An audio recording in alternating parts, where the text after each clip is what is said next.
Apa persoalan salafi? Kata Syekh Ali Jum'ah hafizahullah, ittisa'u mafhumil bid'ati mimma yatarattabu alaihi tabdi'u aghlabil muslimin. Nah, ini bahaya ini. Memperluas makna bid'ah yang berakibat kepada menyalahkan atau membid'ahkan mayoritas orang Islam. Mereka itu sampai hari ini nggak percaya, Pak, bahwa mayoritas umat Islam itu adalah berakidah Asy'ari, bermazhab. Mereka nggak percaya. Padahal jelas sudah, ya. Kita tanya jawabnya jam berapa, Pak? Belum ya? Belum. Nah, apa kata beliau? Faya'udduna sulukal muslimin fi adatihim wa adatihim minal bid'ah wa dhalalat. Akibatnya, karena mereka memperluas makna bid'ah, maka tradisi orang Islam kebanyakan itu mereka masukkan ke bab sesat, menyesatkan, bid'ah, dolalah. Contoh, ini kita mau dekat Isra Mi'raj. Peringatan Isra Mi'raj itu dianggap bid'ah. Alasannya sederhana, Nabi kan gak pernah Isra Mi'raj.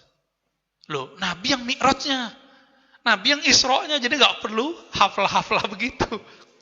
Isra Mi'raj ngapain kita? Joget-joget? Enggak kan? Kita Isra Mi'raj ngapain? Mempelajari hadis-hadis mengenai Mi'raj. Itu cerita Mi'raj indah banget, Pak. Saya kalau cerita Mi'raj tuh 2 jam tuh kadang nggak habis.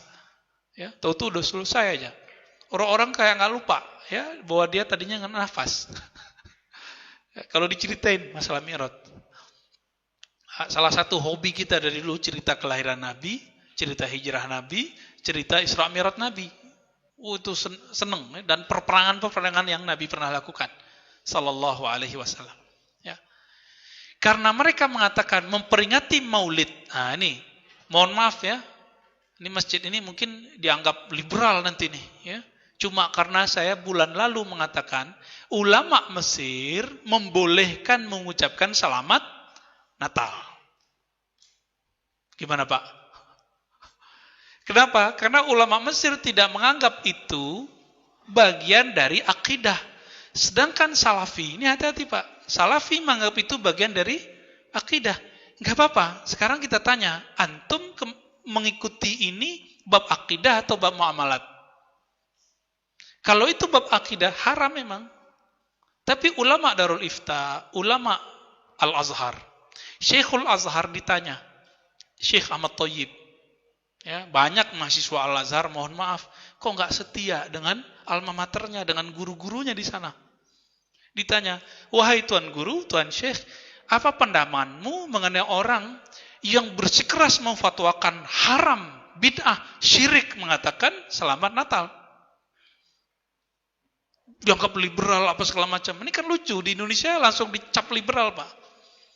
Loh, liberal dari mana? Ada fatwanya kok dari ulama Al-Azhar. Emang Al-Azhar ini liberal? Bisa digorok kalian nanti sama orang Al-Azhar, ya? Ya enggak, Pak. Itu goroknya gorok pakai kalimat maksudnya, ya. Enggak ada gorok-gorok pakai senjata, enggak. Apa kata Syekh Ali Ahmad Thayyib? Ini gorokan beliau.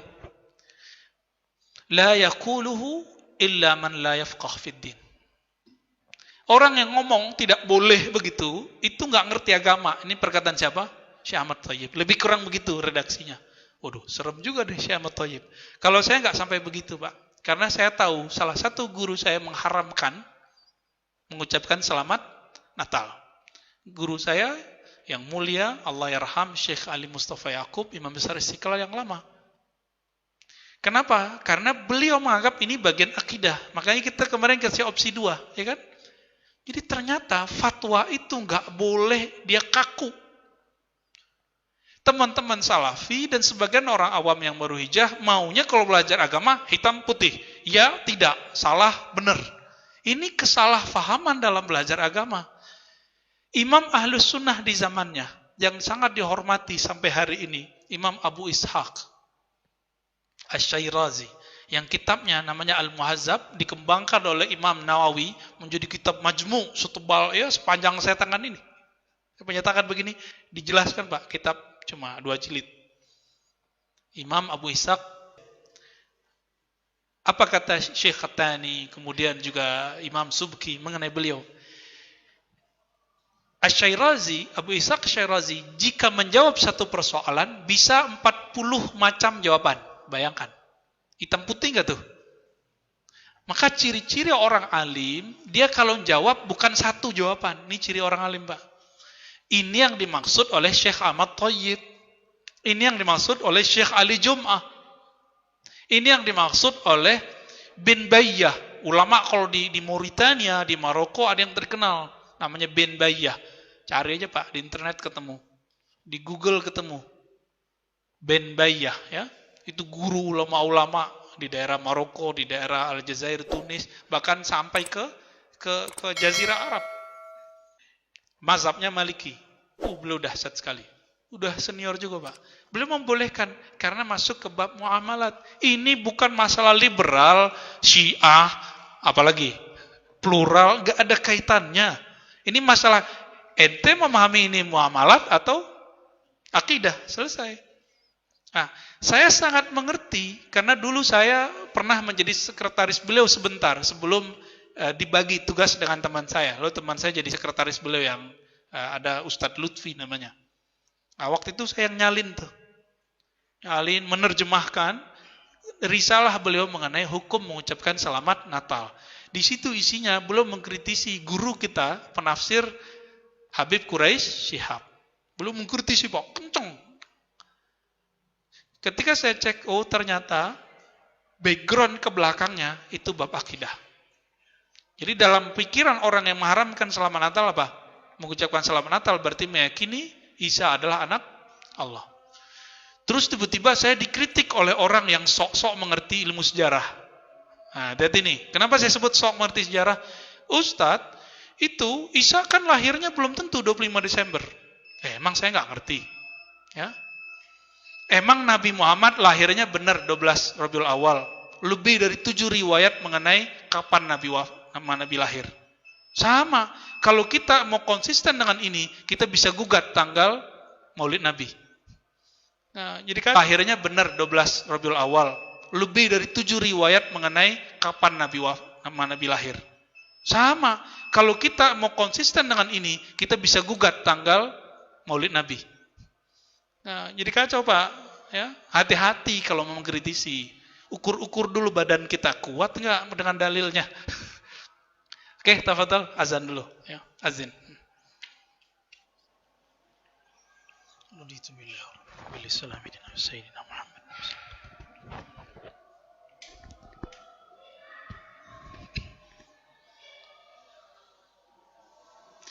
Baik, kita lanjutkan ya.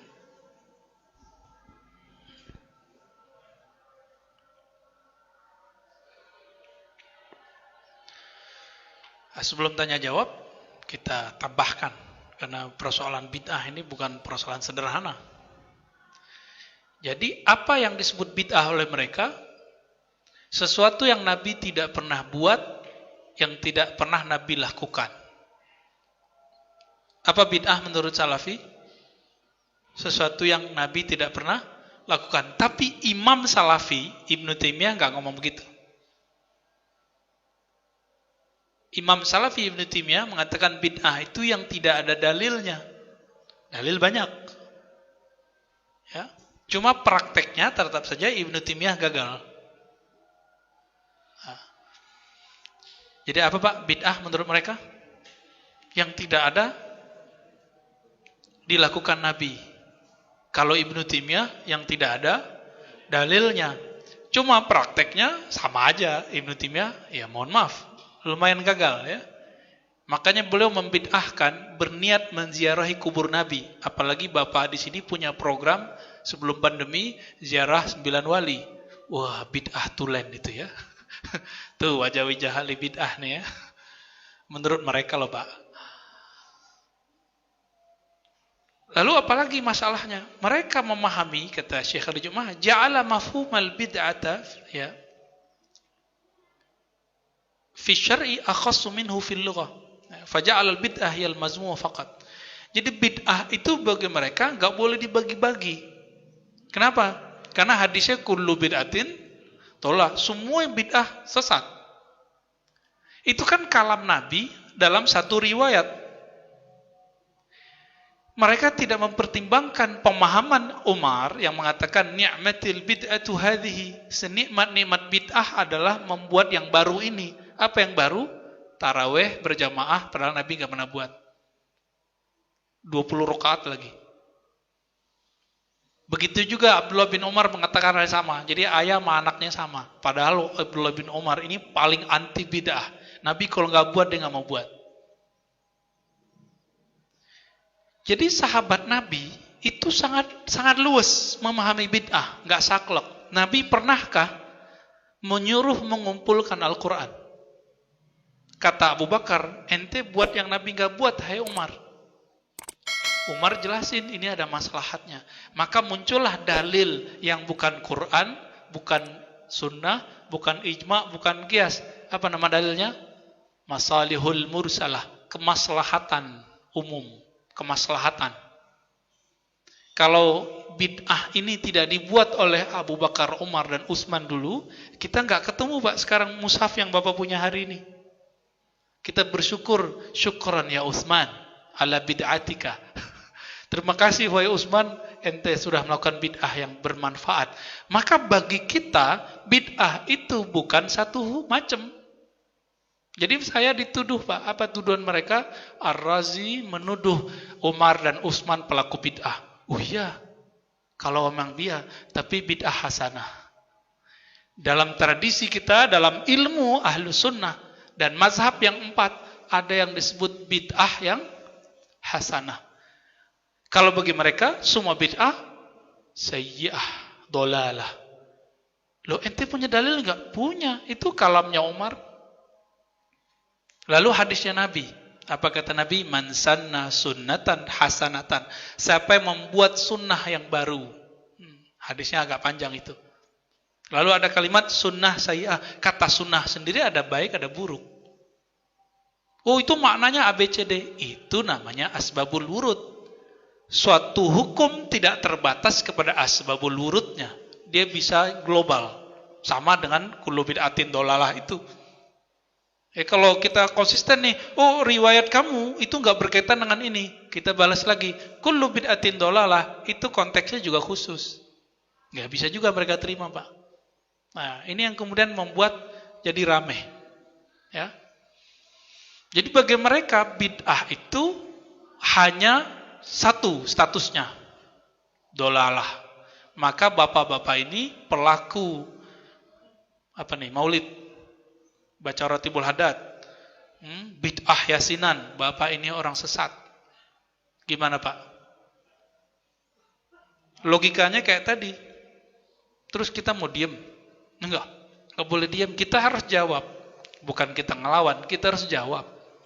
Kita harus jelaskan jika mereka emang pengen tahu benarkah ini bid'ah. Ya. Nah, oleh karena itu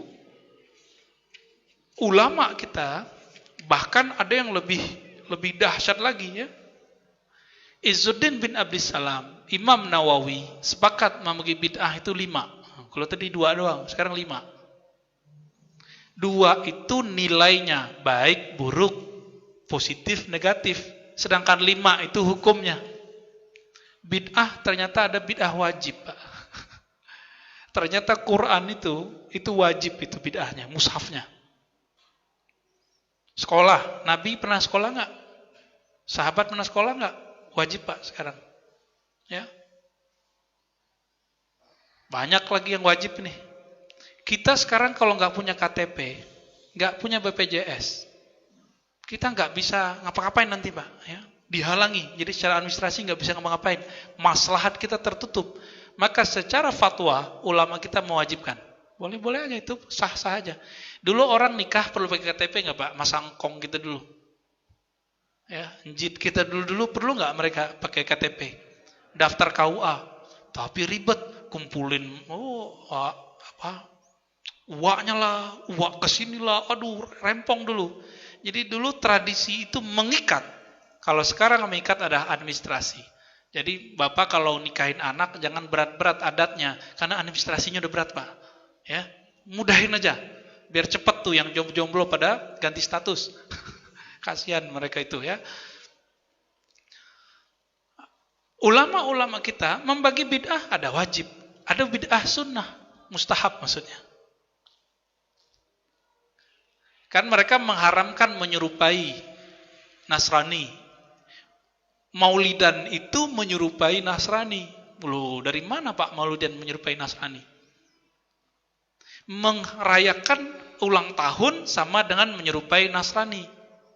Gawat nggak kalau ini difatwakan?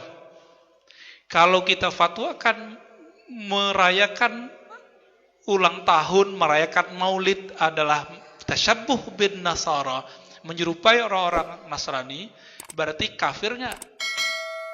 Tuh, kan repot Pak nanti. Jadi mereka nggak mikir jauh-jauh nih masalah ini. Padahal masalah maulid kontennya isinya apa? Merayakan ulang tahun kontennya ngapain? Jika isinya haram baru hukumnya haram, bukan masalah nama. Nabi membuka sendiri cara merayakan ulang tahun. Gimana caranya? Beliau berpuasa. Boleh-boleh aja. Ya. Maka di sini disebutkan beberapa sikap ya, bahwa ulama kita membagi bid'ah kepada banyak macam. Nah, Imam Syafi'i, Imam Salaf, giliran kayak gini salaf gak laku sama mereka Pak. Salaf mereka itu bukan imam salaf, tapi imam belakangan. Imam Syafi'i diriwayatkan oleh Ibnu Asakir dan Al-Baihaqi, riwayatnya sahih. Apa kata beliau? Segala sesuatu yang tidak menyalahi kitab dan sunnah, asar dan ijma' falaysa bimuhdatsatin. Di riwayat kedua, falaysa bi bid'atin dalalah. Terjemahannya sama. Segala suatu amalan yang tidak bertentangan dengan Quran, sunnah, asar dan ijma'. Asar ini riwayat dari para sahabat, para ulama terdahulu, lalu ijma', maka bukanlah bid'ah. Siapa yang ngomong? Imam Syafi'i. Riwayatnya sampai 2 riwayat ini. Al-Baihaqi, Ibnu Asakir. Nah, ini yang saya tahu baru 2. Sepertinya lebih dari 2. Yang kita tahu sanadnya ada 2. Imam salaf bukan Imam Syafi'i ini. Berarti ulama salaf tidak memahami kullu, kata semua yang bid'ah itu sesat, tidak dipahami oleh mereka semua bid'ah. Siapa yang paling mengerti perkataan Nabi? Ulama salaf dulu atau kita sekarang? Dulu. Nah, enggak disebutkan di sini. Sebelum tanya jawab, apa yang paling unik dan saya bahagia di situ Pak? Kenapa? Ibnu Taimiyah rahmatullah alaih dalam kitab Iqtida' Shiratal Mustaqim dan berbagai fatwanya tetap membagi bid'ah. Apa pembagiannya? Jika kita membagi bid'ah menjadi hasanah, baik, sayyi'ah, buruk, ya, atau bid'ah yang boleh, bid'ah yang tidak boleh, Ibnu Taimiyah membagi bid'ah menjadi bid'ah lughawiyah. Yang kedua bid'ah syar'iyyah. Tetap dibagi bid'ah sama Ibnu Taimiyah.